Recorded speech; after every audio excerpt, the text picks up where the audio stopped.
할렐루야. 주의 은혜와 사랑하심이 또 이 자리에 참석한 여러분의 가정과 삶 가운데 특별한 하나님의 보호하심과 위로하심과 또 하나님의 역사하심이 있길 주의 이름으로 축원합니다. 누군가는 인생에서 태어남이 있으면 누군가는 인생의 죽음을 맞이합니다.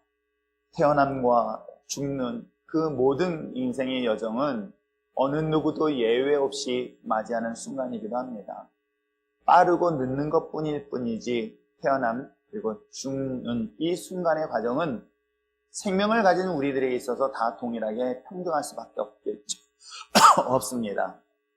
그런데 태어나면서 시작해가지고 죽는 순간까지 저는 또 다른 정의를 내린다면 그 삶의 현장이 곧 배움의 삶의 현장이다라고 정의를 내릴 수 있습니다. 어찌 보면 제가 제 인생을 돌아보면서 살아왔던 삶, 앞으로 남은 삶, 아무리 100세 시대라고는 하지만은 어디였건 간에 제가 아무리 부정하고 부정할래야 100세 시대를 살고 있다고 하더라도 살아온 시간과 남은 시간을 따져보면 살아온 시간이 더 많이 지났고 그 시간에 비하여 남은 시간이 얼마 남지 않았습니다. 사실 부정하고 싶지는 않지만 그걸 인정할 수밖에 없는 상황에 처한 것이 저의 현재적 모습이기도 합니다. 이제 얼마 남지 않은 시간에 나는 무엇을 할 것인가를 심각하게 고민할 때에 이런 생각을 합니다. 태어나면서 시작되어졌던 배움의 역사는 이 배움이 끝나는 것이 아니라 내가 죽는 순간까지도 배움은 계속되어진다는 것을 저는 고백할 수밖에 없는 거예요. 그리고 이런 고백이 우리 모든 이 자리에 있는 여러분의 삶에 고백이 되어지기를 소망합니다. 여러분, 왜 우리가 인생을 통해서 배워야 될까라고 고민을 한다면 아마 그것은 더 나은 삶을 위해서 배워야 되겠다라고 하는 것 아닐까요? 자녀를 키우는데 그 자녀가 왜 공부하라고 외칩니까? 우리 학생들 저를 보면서 항상 목사님 이번에 시험이 8월 초에 있어요 라고 하면서 누구라고 말하기 어려운 그 엄마의 딸이 저한테 달려와서 얘기를 합니다. 남자친구랑 헤어져서 요즘 너무 슬퍼요. 그러나 목사님 저 열심히 공부하고 있어요. 네 집 딸이라고 내가 차마 말을 못하겠어요. 오늘은 제가 9시 8분에 왔대요. 네, 저한테 그런 얘기를 합니다. 여러분, 부모가 자녀에게 왜 공부를 하라 하고 뭔가를 열심히 배우라고 하는 이유가 뭐 때문인지 아십니까? 오늘보다 좀 더 나은 삶이 내 배움을 통해서 있을 수 있다는 생각 때문에 계속 공부하라고 강요하고 있는 것은 아닐까. 그러니까 우리 학생들도 저한테 오면은 목사님 저 열심히 공부했어요 라고 묻지 않아도 대답합니다. 그리고 성적은 어떻게 되니? 목사님 무지하게 올랐어요? 기대하는 마음으로 그래 영어 성적 얼마나 올랐니? 50점이네. 그래서 저는 60점 만점인 줄 알았어요. 아무튼 우리 인생을 살펴보면은 끊임없이 배워야 되는 것은 단순히 학생 때만은 아닌 것 같아요. 말씀드린 것처럼 이제 제가 삶에 있어서 이제 오히려 남은 삶이 짧은데도 불구하고 끊임없이 배우는 이유가 무엇 때문일까? 좀 더 나은 삶, 좀 더 행복한 삶을 목적으로 난 오늘 배운다면 저는 이제 세상의 학문을 배우는 것이 아니라 이제는 저에게 있어서 내 나이에 무엇을 배우냐라고 한다면 얼마나 아름답게 늙어갈 것인가 이를 자연스럽게 배우게 됩니다. 이제 죽음을 눈앞에 두었다고 한다면 얼마나 아름다운 죽음을 내가 맞이할 것인가를 저는 진지하게 배웁니다. 물론 거부하고 싶어요. 늙어가는 것을 거부하고 싶고 죽음을 두려워하고 있기 때문에 거부할 수도 있겠지만 그러나 저는 결단코 죽음 또한 그리고 늙어가는 것 또한 저는 또한 배워야 되겠다 생각하는 것은 왜 그런지 아십니까? 최소한 내 인생에 있어서의 늙음은 피할 수 없다고 한다면 이왕이면 추하게 늙는 것보다는 아름다운 그런 늙음의 모습을 갖는 건 어떨까? 그래서 실패된 사례들, 성공한 사례들의 어른들의 모습들을 보면서 저런 경우에 저랬었을 때는 난 이런 모습으로 앞으로 내 나이의 미래를 준비해야 되겠다라고 저는 그렇게 스스로 배우면서 나갑니다.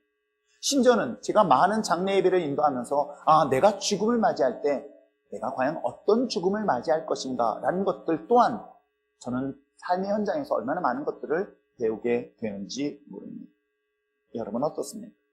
여러분도 마찬가지로 지금 내가 여러분의 주어진 이 삶 속에서 내일의 내 삶을 어떻게 예비하고 준비할 것인가를 정말 여러분 많은 사례들을 통해서 배우고 그걸 준비해 가할 수 있는 지혜로운 자가 되시길 부탁드립니다. 그런데 놀랍게도요, 우리는 성공한 사례만을 가지고 배우려고 합니다. 그러나 역사는 반복되는 것 여러분 아십니까? 앞선 선배들의 인생이 실패하였듯이 놀랍게도 내 인생이 똑같은 실수를 반복하고 있는 것이 역사 이야기이기도 합니다. 그러게 대부분의 부모들이 자녀들한테 그렇게 너는 그렇게 나같이 살지 말라고 얼마나 많은 부분들을 강조하고 가르쳐주는지 몰라요. 그런데 놀랍게도 그 자녀 또한 역사는 뭐한다? 반복됩니다. 그래서 여러분 배우라는 건 다른 것이 아니에요. 저는 성공한 것만, 좋은 것만 배우는 것이 아니라 실수와 실패를 통해서 배울 것이 더 많다는 생각을 하고 있는 사람 중에 하나예요. 역사가 반복되어지는 것을 바꿀 수 있는 저는 여기 계신 여러분들이 되어지길 소망합니다. 왜 사사기를 선택했는가? 어찌 보면 이 시대의 상황을 그대로 반영하고 있는 이야기가 이 사사기의 시대가 아닐까 생각을 합니다. 왕이 없음으로 인하여 자기가 왕이 되는 거예요. 그렇기 때문에 자기의 소신대로, 자기의 뜻대로, 자기 마음대로 살아가고 있는 시대가 바로 지금 이 시대를 그대로 소개하고 있습니다. 여러분의 가정에서도, 부모와의 자녀의 관계 속에서도, 옛날에는 제가 자랐을 때도 하면서 그런 얘기를 합니다. 그래도 아버지 말씀. 그래서 제가 어렸을 때 기억하기는 아버지가 오셔야 밥을 먹었기 때문에 우리 집의 왕은 아버지인 줄 알았어요. 그래서 저는 꿈꿨습니다. 나도 저런 아버지가 될 거야. 지금은 눈치를 봐야 합니다. 그런 시대적 흐름 속에서 단순히 가정에 대한 사례가 아니라 우리의 신앙생활 속에도 우리의 삶 속에서도 왕이 없음으로 인하여 각기 자신의 소신대로 살아가고 있는 것은 이 사사시대의 이야기가 아닌 오늘 우리들의 신앙생활, 우리의 삶의 모습에서도 동일하지는 않을까요? 여러분 스스로에게 끊임없이 질문해 보시길 바랍니다. 여러분의 인생의 왕이 누구십니까? 여러분의 삶의 진정한 주인이 누구시며 여러분의 인생을 진정한 왕으로 섬기고 있는 자가 누구인가를 질문하고 그 질문에 대한 답을 찾으시기를 바랍니다. 여러분의 인생에서 진정 여호와 하나님의 왕이신지 아니면 자신의 왕인지 아니면 세상의 왕인지 아니면 세상의 모든 것들이 나에게 주인이 되고 있는지를 한 번쯤은 스스로 솔직하게 진실하게 질문하고 답을 얻어보시기를 바랍니다. 혹시 하나님을 나의 왕이라고 이야기하면서 왕은 뒷전에 두었다가 필요할 때만 그 왕을 찾고 있는 모습은 아닐까요? 우리 여호수아 시대, 이스라엘의 가장 출중한 지도자였던 모세와 여호수아 시대 이후에 이제 사사 시대 속에서 소개하고 있는 내용의 이야기를 우리는 살펴보고 있습니다. 첫 번째 보았던 운니엘이라는 사사를 살펴보았고 또한 지난 시간에는 예후시라는 사사를 살펴봤습니다. 그리고 오늘은 드보라라는 한 여사사를 통해서 오늘 이 시대에 이 사사의 역사를 통해서 우리에게 준 메시지는 무엇인가를 살펴보려고 합니다. 먼저 시대적 상황이 어땠을까요? 자, 한번 1절 말씀을 읽어볼까요? 1절 말씀을 읽겠습니다. 시작.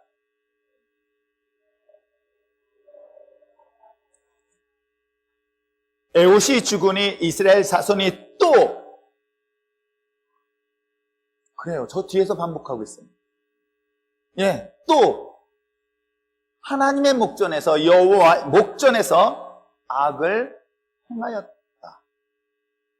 사사였던 에봇이 죽고 난 다음에 그들이 다시금 그 은혜를 잊어버리고 그 다음 세대는 놀랍게도 악을 행하였다라고 성경은 소개하고 있습니다. 역사의 반복성이 계속되어지는 거예요. 이에 대하여 하나님은 어떤 방법으로 징계를 하셨는가를 오늘 성경은 소개하고 있는데, 자, 한번 2절 말씀을 또 한번 읽어볼까요? 2절 읽겠습니다. 시작. 여호와께서 하솔에서 통치하는 가나안 왕 야빈의 손에 그들을 하셨으니 그의 군대 장관은 하로셋 학고임에 거주하는 시스라요 라고 얘기하고 있습니다. 그러면서 3절에도 마찬가지로 몇 년 동안, 20년 동안 이스라엘 백성들을 학대하였다라고 성경을 소개하고 있습니다. 몇 년 동안? 20년 동안. 여러분, 여기서 등장하고 있는 이 하솔이라는 왕, 그 가나안의 야빈이라는 그가 다스렸던 이 지역은 원래는 가나안 전체를 다스렸던 자였으나 이스라엘 백성들이 가나안을 점령하고 가나안을 지배하여 전 땅을 차지합니다. 그러다 보니까 조금씩 줄어들어서 이젠 자그마한 소도시에 여전히 점령당하지 아니하였었던 그런 작은 소도시에 다스렸던 왕 야빈을 소개하고 있어요. 근데 이 도시는 어떤 특징을 갖고 있느냐? 왜 이 도시가 멸망되지 않았느냐? 그들이 가지고 있는 군사력 때문이었던 거예요. 뭐예요? 철병거를 자그마치 900대를 가지고 있다는 거예요.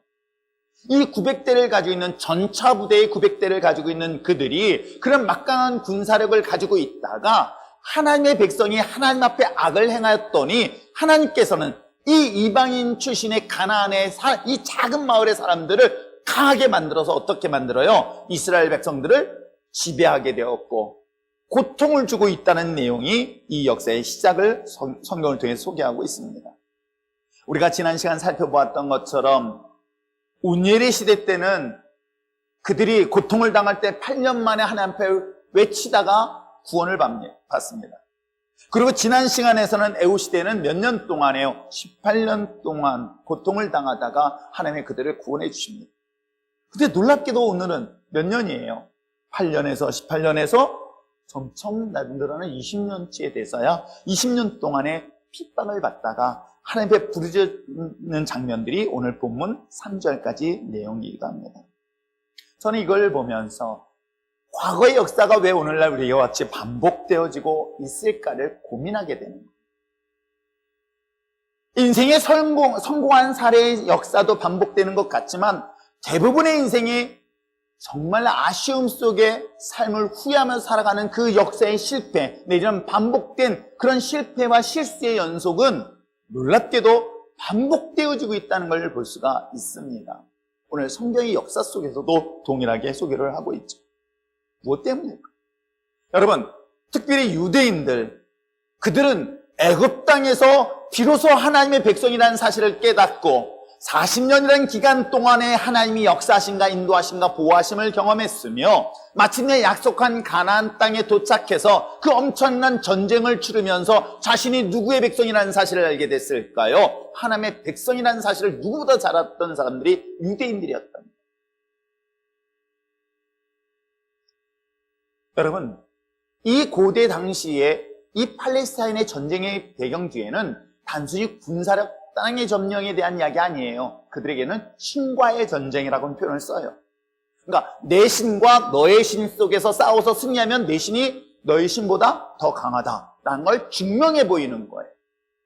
그렇기 때문에 가나안 사람들에 있어서 여리고에 있는 성에 있던 사람들이 왜 이스라엘 백성들을 두려워했는지 아십니까? 소문을 들었어요. 요단강 동편 쪽에서 이스라엘 백성들을 이 전쟁을 치르는데 이 전쟁을 치르는 가운데서 얼마나 큰 대승을 거뒀다는 소식을 듣는 거예요.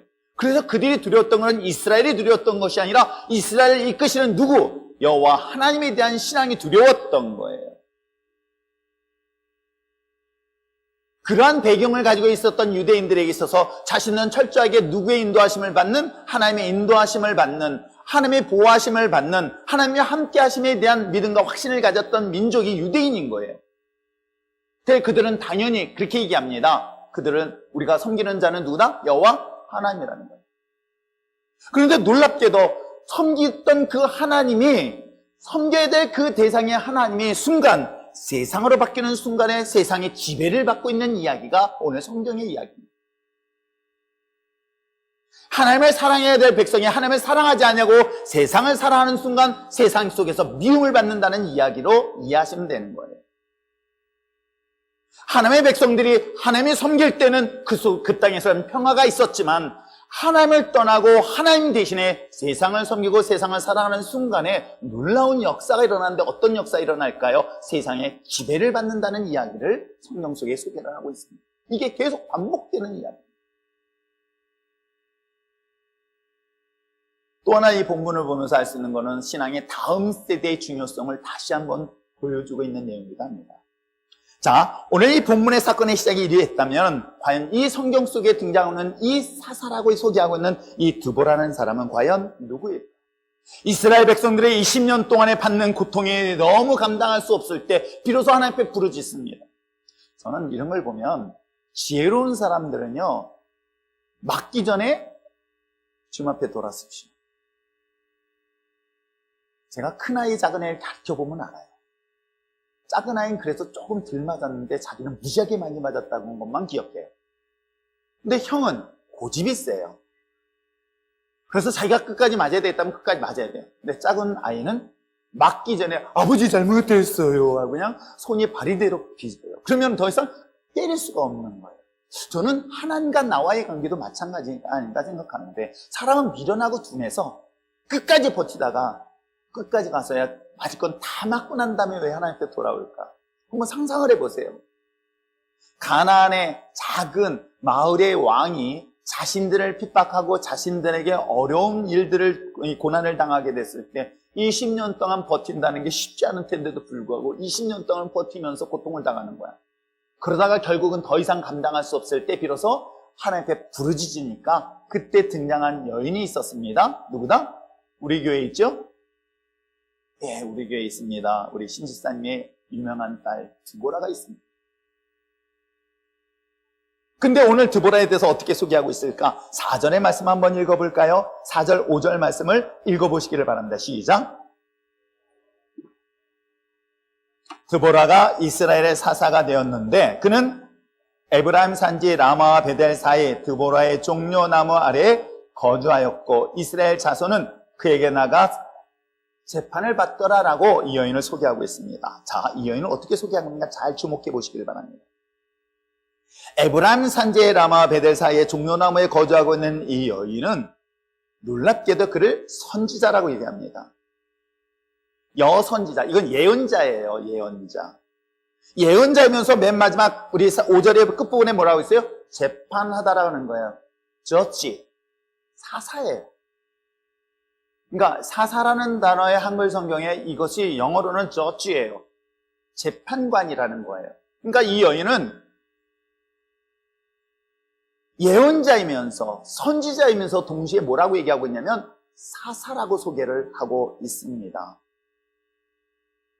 앞부분에서는 등장하는 인물들 보았던 것처럼 그들을 선지자나 예언자라고 표현을 하지 않아요.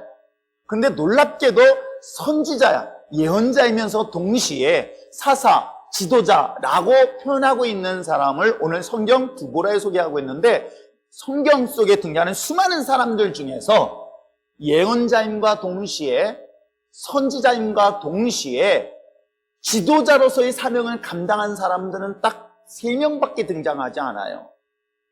그게 오늘 등장하고 있는 드보라라는 여인이고요. 또 누가 있을까요? 바로 모세입니다. 모세 또한 선지자예요. 예언자입니다. 그래서 하나님의 말씀을 그대로 전달하는 거예요. 동시에 이스라엘 백성들을 이끄는 지도자입니다. 그리고 뿐만 아니라 이 등장하는 모세뿐만 아니라 또 하나의 인물이 있는데 바로 사무엘이라는 인물이에요. 사무엘 또한 예언자예요. 선지자예요. 하나님의 말씀을 대언하는 자예요. 그러면서도 불구하고 초대 이스라엘 왕을, 나라를 다스렸던 그런 영적 지도자 역할을 합니다. 그들에게 가지고 있는 또 특징들이 있어요. 나서서 앞에서 칼을 들고 싸우는 존재가 아니라 지도자이면서도 불구하고 그들에겐 반드시 전쟁을 대신할 수 있는 군대 장관들이 등장을 해요. 모세에겐 누가 있죠? 여호수아와 갈렙. 혹시 모세가 창과 칼을 들고 싸운 장면 나오나요? 없어요. 모세는 명령하고 그 명령에 따라서 전쟁을 수행했던 군대 장관들이 여호수아와 갈렙이 등장하고 있는. 사무엘은 누가 등장할까요? 사무엘은 그가의 기름을 부음받았던 사울, 그리고 다윗 같은 인물이 등장을 합니다.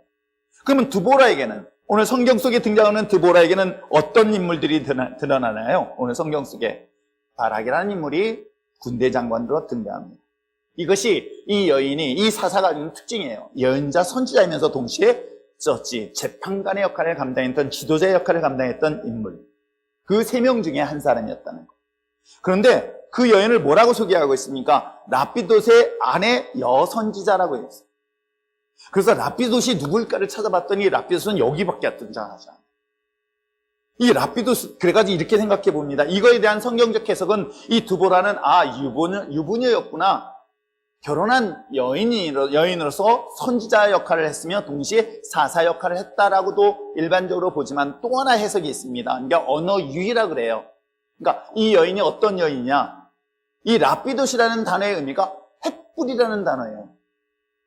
그래서 어떻게 해석을 하냐면 구원의 횃불을 든 여인, 여기서 이 아내라고 표현을 여인이라는 단어의 히브리 언어도 같은 의미이기 때문에 구원의 횃불을 들었던 여인 드보라라고도 해석을 합니다. 아무튼 중요한 것은 이 여인이 결혼을 했던 또한 아니면 어떤 그런 영적 지도자 역할을 했던 그러한 것들에 대한 다양성을 가지고 있으면서도 불구하고 그가 한 사람의 여자였다는 것을 우리가 주목하게 되는 것이죠.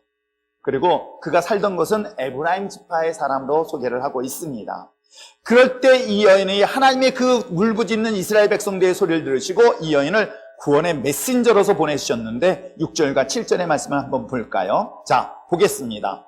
6절 읽겠습니다. 시작. 드보라가 사람을 보내어 아비노함의 아들 바락을 납달리 게데스에서 불러다가 그에게 이르되 이스라엘 하나님 여호와께서 이같이 명령하지 아니하였느냐? 너는 납달리 자손과 스불론 자손 10,000명을 거느리고 다볼산으로 가라라고 명령을 합니다.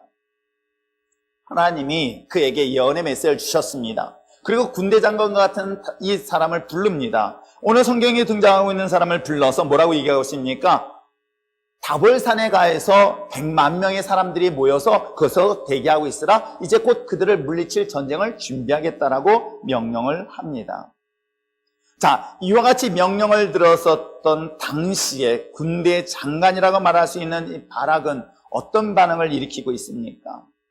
이 명령을 들었던 그 명령에 따라서 바락은 8절에 이렇게 얘기를 하고 있어요. 바락이 그에게 이르되 만일 당신이 나와 함께 가면 내가 가겠다. 근데 만일 당신이 함께 가지 않으면 난 갈 수가 없습니다. 라고 이야기를 하고 있는 내용입니다. 자, 하나님의 사람이었던 드보라를 통해서 명령을 합니다.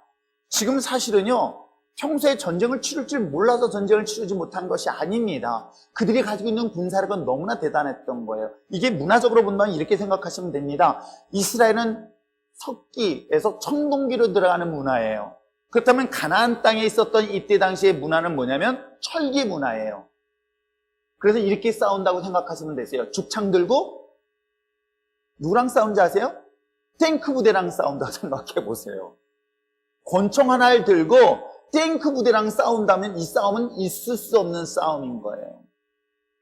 그렇기 때문에 이곳은 이 가나안의 이 하솔이라는 건 특별하게 이것이 보존될 수 있었는데 그들을 강하게 만들어서 이스라엘 지배하고 있었던 상황이 있었으니 이스라엘 백성들이 싸운다는 건 이건 불가능한 문제였던 거예요.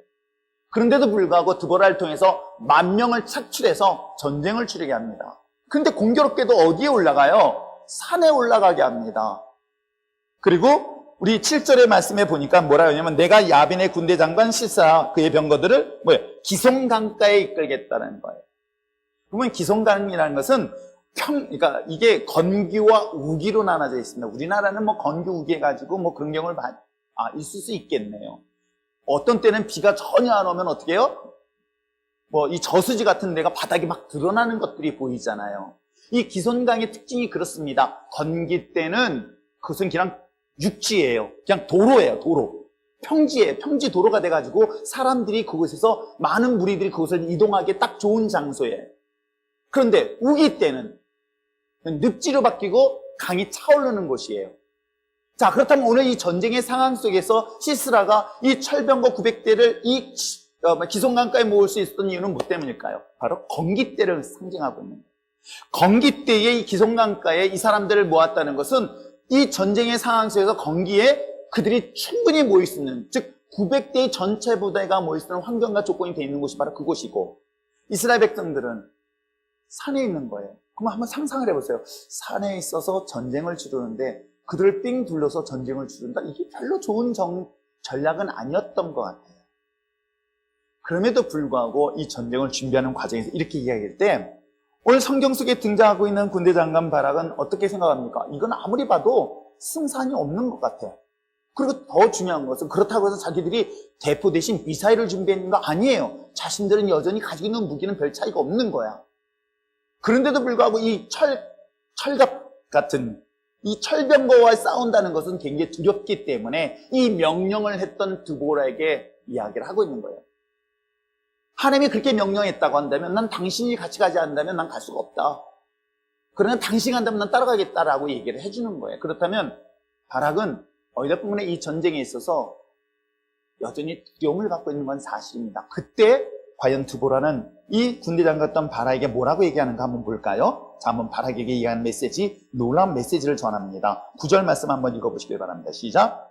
이르되 내가 반드시 너와 함께 하리라. 그러나 내가 이번에 가는 길에서는 영광을 얻지 못하리니 이는 여호와께서 시사라를 여인의 손에 파실 것입니다 하고 드보라가 일어나 바락과 함께 게데스로 갔다. 지금 전쟁을 치렀어.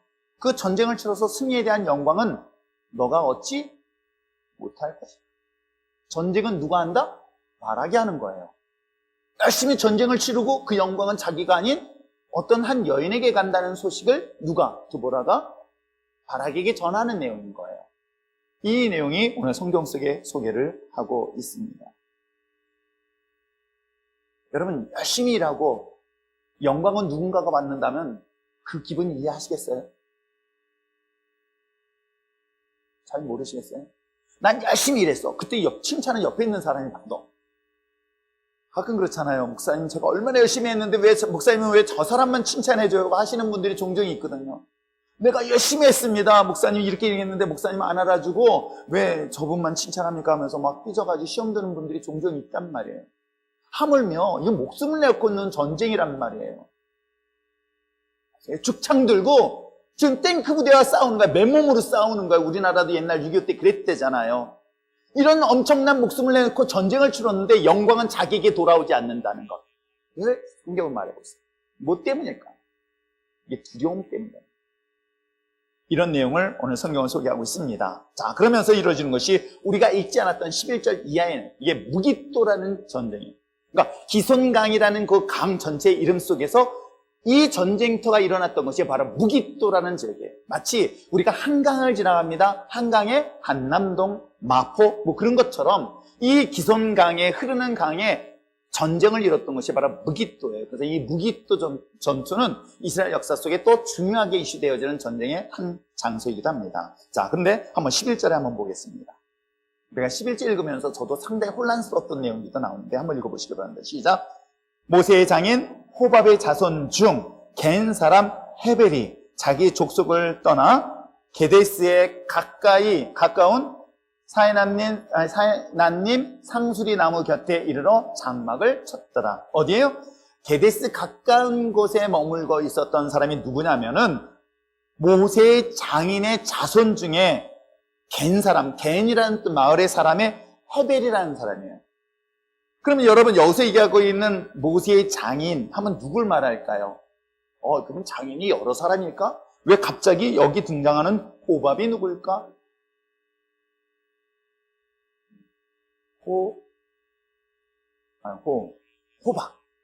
호박 하니까 좀 이상하네. 하여튼 호밥이 누구일까?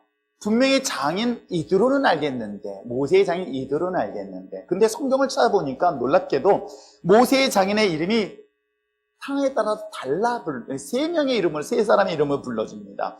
이드로라는 이름이 등장하는가 하면은 또 출애굽기 2장에는 르세라라는 이름이 등장을 해요. 그리고 오늘 성경에는 호밥이라는 이름이 등장을 합니다. 그래서 호밥이라는 이름은 이 사사기에서만 등장하는 것이 아니라 민수기에서도 등장을 합니다. 그러면 결국은 모세가 장인이 세 명이 아니라 한 사람, 십보라의 아버지며 자신의 장이었던 이드로라는 이름을 달리 불렀던 것으로 기록되어 있는 거예요.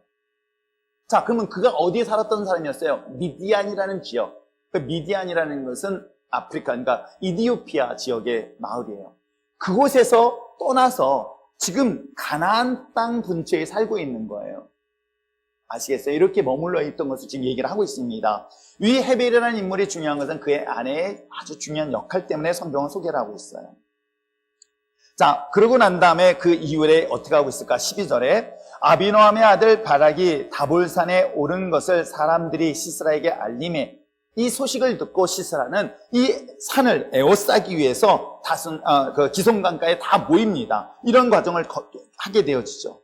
자, 이에서 전쟁을 준비하는 가운데서 어떤 일이 일어나는가? 이제 드디어 막 전쟁을 치를 때 14절에 드보라가 명령을 합니다. 어떻게 명령하는가? 14절 한번 읽어볼까요? 시작! 드보라가 바락에 이르되 일어나라. 이는 여호와께서 시스라를 내 손에 넘겨주시는 날이라. 여호와께서 너의 앞서 나가지 아니하시느냐 하는지라. 이에 바락이 만명을 그리고 다볼산에서 내려가니.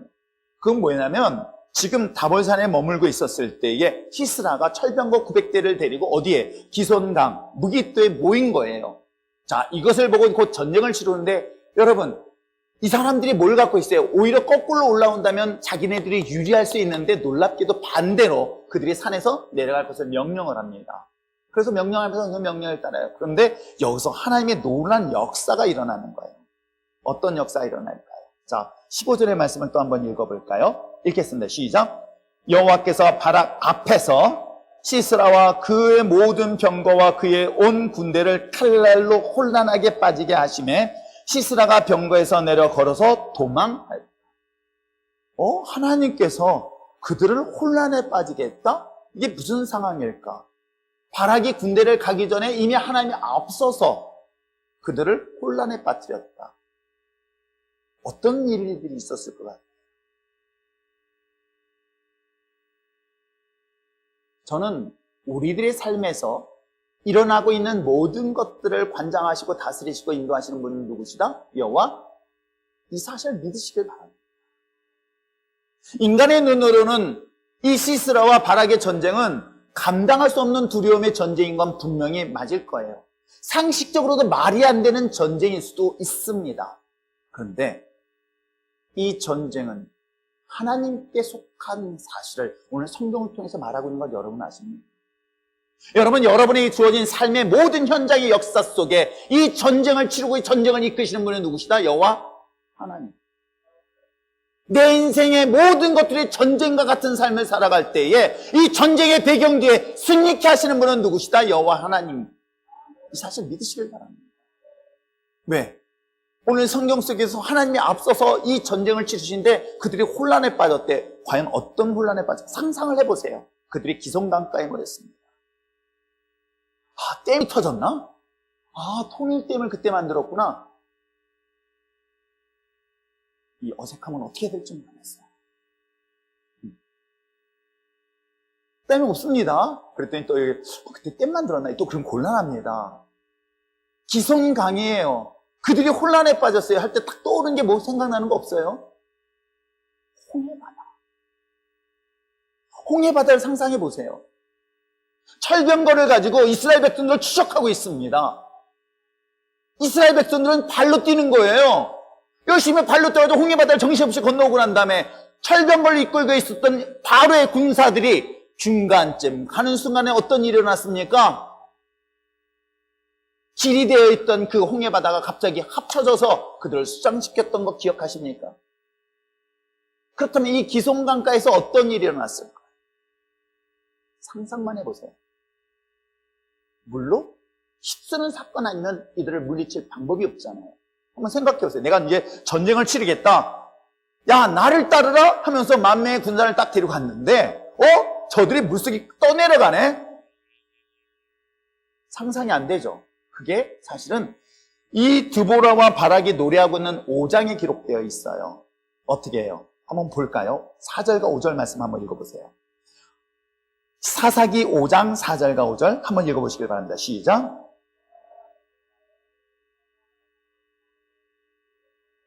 땅이 진동하고 하늘이 물을 내리고 구름도 물을 내렸나이다. 산들이 여호와 앞에서 진동하니 저 신의 산도 이스라엘의 하나님 여호와 앞에서 진동하였다. 여러분, 여기서 이야기하는 신의 산은 뭘 의미하고 있냐면 그들이 홍해바다의 사건들을 기억하여 그곳에서 기념했던 신의 산을 된 것들을 다시 한번 상징적으로 설명하고 있어요. 그런데 놀랍게 뭐라고 얘기하고 있습니까? 그들이 하늘이 물을 내리고 구름도 물을 내렸다? 지금 건기예요. 아니 이게 놀라운 역사적인 일이 일어나는 거예요. 이건 감동이 없겠죠? 없습니다. 참 어떻게 설명을 해야 돼? 우리나라에 그런 날씨가 있나? 그래, 좋습니다. 지금 한여름이에요, 한여름. 30도가 넘는 더운 날씨에. 그런데 갑자기 반팔 입고 반바지 입었는데 내일 아침 새벽 온도가 영하 40도야. 못 모르고 반바지 차림에 출근을 나갔다가 얼어 죽게 생겼네? 이래도 느낌이 없네. 여러분, 이런 상황인 거예요. 기슭강가인 이 건기에는 절대 비가 없기 때문에 여러분, 아프리카의 동물의 왕국 보면은 건기 때는요 메말라 버리는 거예요. 메말라 버리는 거예요. 비가 안 오는 때란 말이에요. 몇 날 며칠을 비가 안 온단 말이에요. 그렇기 때문에 당연히 비가 안 오는데 갑자기 하늘의 구름이 움직이고 땅이 움직이면서 뭐예요? 비가 내리는 거예요. 누가 하실 수 있는 일이에요? 하나님 하실 수 있는 일. 자연 움직이시는 그 여호와 하나님의 놀라운 기적의 사건을 통해서 이 무기토의 전쟁에 승리케 하는 역사를 지금 성경은 소개하고 있습니다. 비록 그들은 손에 창과 칼, 몽둥이를 들었지만, 그리고 그 몽둥이를 가지고 전차부대를 대적했지만 결국 이 싸움은 하나님과 함께 하실 때 이 전쟁을 승리케 하는 역사를 이 무기토를 통해서 보여주고 있는 것입니다. 우리들의 인생이라는 걸 잊지 마시길 바랍니다. 그러면서 그 다음에 진짜 드보라가 예언했던 그 전쟁의 영광은 누가 누리는가? 그 다음이 바로 우리가 함께 있는 17절 이하예요. 자, 가나안의 왕이었던 군대 장관이었던 시스라가 갑자기 내린 그 비로 인하여, 폭우로 인하여 갑자기 그 기슭강이 물이 점령되어졌을 때 결국 어떻습니까? 그들은 말도 못하고 단신으로 피합니다. 그게 17절에 나와요. 그리고 17절에 뭐라면 시스라가 걸어서 도망가는데 어디로 갑니까? 아까 우리 11절에 소개했던 이 갠 사람 해솔의 아내 야엘의 장막에 이르렀다고 하는 거예요. 그러면 지금 이 시스라는 어떻게 되냐면 자기가 살고 있는 곳에서 반대 지역으로 도망을 간 거예요. 그렇게 이해하시면 됩니다. 그런데 도망갔는데 거기에 여기 등장하고 있는 헤벨의 아내인 야엘이 그 집을 방문했을 때 그를 극진하게 모시는 장면이 17절 이하에 나옵니다. 자세하게 나옵니다. 자세하게 설명을 하고 있어요. 그를 맞이하여 호의를 베풉니다. 그는 긴장하고 있습니다. 두려웠습니다. 그의 긴장을 충분히 풀어줍니다. 물을 달라고 했을 때 물을 주지 않냐고 오히려 우유를 줄 정도로 따뜻한 우유를 줌으로 인해서 그의 허기진 배까지 채워지니 당연히 그는 잠을 잘 수 있게끔 만들어주죠. 이런 상황이 있을 때 오늘 성경 속에 등장하는 여인이 어떻게 하는지 아십니까? 텐트 치는 막대기를 뽑아서 이 시스라의 이마에 대고 머리를 박아서 그 자리에서 죽이는 사건에 대한 이야기가 자세하게 나와 있습니다. 여러분, 우리나라에서도 과거의 전쟁에서 누가 죽으면 그 전쟁에서 승리하는지 아시겠죠? 그 전쟁에서 제일 힘이 센 군대 장관 내지는 왕의 머리를 잘라서 효수를 한 순간 이 전쟁은 승리의 결과를 가져다 줬다라고 결론이 내리는 거 이해하시겠죠? 마찬가지라는 거. 지금 이 전쟁, 감당할 수 없는 전쟁에 정작 전쟁은 군대 장관끼리 이루어졌지만 분명히 한 여인이 이 전쟁의 끝을 알리는 사건으로 성경을 소개하고 있어요. 그래서 드보라가 예언한 것처럼 결국은 이 전쟁의 영광은 너가 받는 것이 아니라 누구예요? 한 무명의 여인에게 돌아갈 것이다 라고 성경은 소개하여 전쟁을 끝내는 장면이 나오고 있습니다. 저는 이 말씀을 보면서 오늘날 우리들의 신앙에 대하여 한 두 가지를 깊이 있게 고민하게 됩니다. 이 사건의 내용은 이제 여러분들이 전체적으로 머릿속으로 다 정리되어서 이해했을 것이라 생각됩니다. 이스라엘 백성들이 또다시 악을 행함으로 인하여 가나안이라는 작은 마을의 사람들을 눕혀서 이스라엘 백성들을 20년 동안 고통 속에 신음하게 합니다. 그랬더니 그들은 하나님께 부르짖습니다. 하나님은 놀랍게 드보라라는 한 무명의 여인, 어찌 보면 이스라엘 역사 속에서 특별히 여인의 이 엄청난 일들을 감당할 수 있는 놀라운 사건의 주인공을 쓰이고, 그리고 난 다음에 그 사건 이후에 등장하는 등등의 여러 가지 일들을 보여줍니다. 그러면서 저는 이 본문을 보면서 오늘 이 시대에 우리에게 준 메시지가 과연 무엇일까? 전 여전히 익숙함에 대한 단어를 고민할 수밖에 없습니다. 아마 여러분의 자녀가 학교 다니는 부모라면 어떤 것에 익숙하길 원합니까? 게임하는 것에 익숙하길 원합니까? 공부하는 것에 익숙하길 원합니까? 남편이 돈을 벌어다 준다면 남편이 돈 버는 거에 익숙하길 원합니까? 아니면 돈 쓰는 거에 익숙하길 원합니까? 굳이 말하지 않아도 잘 알겠죠. 여러분, 우리가 익숙한 것에 있어서 긍정적인 것과 부정적인 것이 있습니다. 대부분의 부모들은 긍정적인 것, 즉 자기는 못하더라도 우리 아이들이 열심히 공부하는 그런 습관이 들었으면 참 좋겠다. 아멘도 없나 보다. 그런데 여러분, 이 정말 익숙해지는 것, 습관이라는 거는 나쁜 쪽에는 더 익숙해지는 것 여러분 아세요? 그 익숙함에 대한 것들을 저는 오늘 본문을 통해서 고민하게 되는데 뭐에 대한 익숙함일까요? 죄에 대한 익숙함. 여러분, 죄가 재미없고요. 죄가 맛이 없고요. 죄가 고통스러우면 어느 누구도 죄를 짓지 않아요. 죄는 달콤해요. 재밌어요. 충분히 나를 유혹할 만큼의 아름다움이 있어요. 그리고 이것이 나를 하여금 익숙함으로 끌고 간다는 것이겠죠. 저는 이스라엘의 역사가 그 사실을 계속 반복해서 설명을 하고 있습니다. 그렇기 때문에 죄의 습관은 역사가 그랬던 것처럼 반복되어지는 것을 볼 수 있어요. 하나님의 목전에서 악을 행하였던 것은 비단 사사기 시대가 아닌 이 시대에도 동일하다는 것이겠죠. 여전히 나는 하나님을 사랑한다 하면서도 하나님이 아닌 세상의 것에 더 익숙해져 가고 있는 것 또한 사실이기도 합니다. 죄.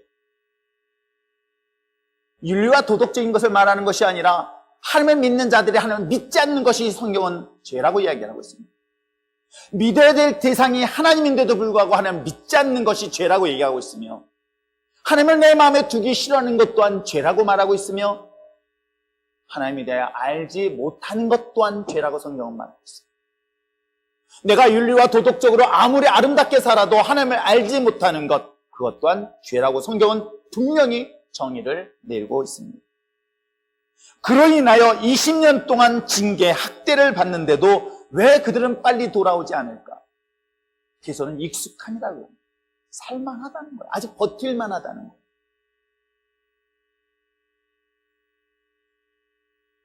죄에 대한 징계도 아직까지 버틸만 하니까 이게 익숙해져 가고 있는 거예요. 마치 오랜 기간 동안 누구의 지배를 받다 보면 이 지배받는 것에 대한 익숙함이 자기의 신앙, 자기의 삶 가운데 자연스럽게 배어 있는 것처럼. 그래서 그걸 노예 근성이라고 이야기를 합니다. 무엇이 두려워서, 무엇이 여러분 삶 속에 염려가 되어서 여러분 정말 중요한 그 예배의 자리에 참석하지 못하고 있습니까? 무엇이 두려워서, 무엇이 그 염려되어서 하나님 앞에 드려지는 그 예배의 자리에 이젠 서서히 멀리 떠나는 것에 익숙해져 가고 있는 이 시대를 당연히 여기고 있는 것은 아닐까요?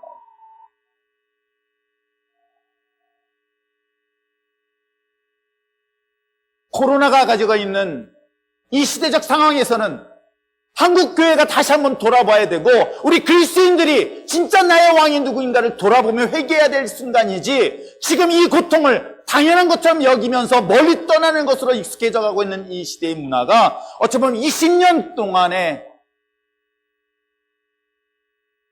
가난으로부터 핍박을 받고 있는 배경이 되어진 것은 아닐까요? 참으로 안타까운 것은, 목회자로서 안타까운 것은 그 예배 자리에 참석하지 않는 것에 대한 익숙함뿐만 아니라 이제는 명분을 만들고 합리적으로 그걸 설명하기에 익숙해져 가고 오히려 하나님을 더 멀리하고 있다는 사실들을 우리는 스스로 돌아봐야 되지는 않을까요? 저는 이 말씀을 보면서, 이 시대를 보면서 히브리서, 우리가 정말 성경 말씀을 통해서 잘 암송하고 있는 히브리서 10장 24절과 25절의 말씀을 다시 한번 돌아보게 됩니다. 서로 돌아보아 사랑과 선행을 격려하며 모이기를 패하는 어떤 사람들의 습관과 같지 말고 오직 권하여 그날에 가까움을 볼수록 더욱 그리하자. 히브리서 10장 24절 25절의 말씀은 서로 돌아보라는 거예요. 사랑과 서로 격려를 하라는 거예요. 뭘 격려하는지 아십니까? 이 히브리서 10장의 주 내용은 지성소로 가자는 거예요. 하나님의 예배 자리로 나오자는 거, 하나님 만나는 자리로 나오라는 이야기가 히브리서 10장의 내용인 거예요. 그런데 모이기를 피하는 것들에 대하여 주의를 기울이십니다. 스스로의 건강관리와 방역에 철저히 해야 되는 건 사실이지만 그럼에도 불구하고 내가 정말 두려워하는 것이 무엇인가를 다시 한번 돌아볼 수 있는 저는 우리 한국교회, 우리 그리스도인이 됐으면 참 좋겠습니다. 이 전쟁의 승과 패는 이미 하나님이 결정하셨습니다. 그 하나님을 저는 믿습니다. 그리고 그 하나님이 우리 삶 속에서 여전히 동행하고 있다는 사실을 여러분 믿으시길 주님으로 축원합니다. 내 생명을 지키고 내 생명을 인도하시고 보호할 사람이 누구일까요?